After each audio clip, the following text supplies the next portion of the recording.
తెలుగువారి #1 choice Telugu matrimony. ఢిల్లీలో CM Revanth Reddy కీలక వ్యాఖ్యలు చేశారు. కేంద్రం 42% రిజర్వేషన్ బిల్లుని ఆమోదించాలని డిమాండ్ చేశారు. తెలంగాణలో కులగణన చేపట్టాము, తమకు అపాయింట్మెంట్ ఇవ్వాలి అని రాష్ట్రపతిని కోరుతున్నాం, అపాయింట్మెంట్ ఇవ్వకపోవడం శోచనీయమన్నారు. పార్లమెంట్లో బీసీ బిల్పై చర్చ జరగాలన్నారు.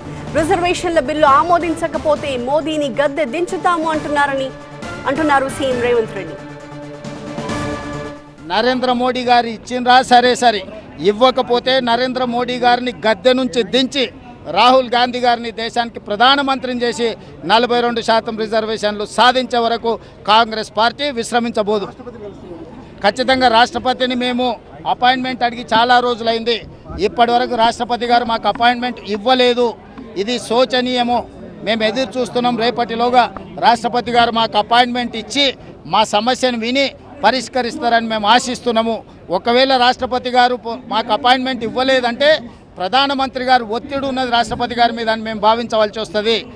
నిన్న అమిత్ షా గారు నరేంద్ర మోడీ గారు రాష్ట్రపతిని కలిసిండ్రు. ఆ సందర్భంగా వీరు ఏమైనా మా అపాయింట్మెంట్ ఇవ్వద్దని వారి మీద ఏమైనా ఒత్తిడి చేసిండ్రేమో బలహీన వర్గాలందరూ కూడా ఆలోచన చేయాల్సిన అవసరం ఉన్నది. ఏదేమైనా క్షేత్రస్థాయి నుంచి పార్లమెంట్ వరకు రిజర్వేషన్లు సాధించే వరకు మా పోరాటాన్ని ఆపము. ఖచ్చితంగా మోడీ గారి బీజేపీ మెడలు వంచి రిజర్వేషన్లు సాధిస్తాం.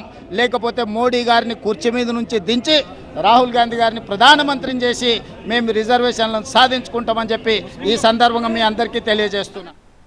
తెలుగువారి #1 చాయిస్ తెలుగు మ్యాట్రిమోనీ.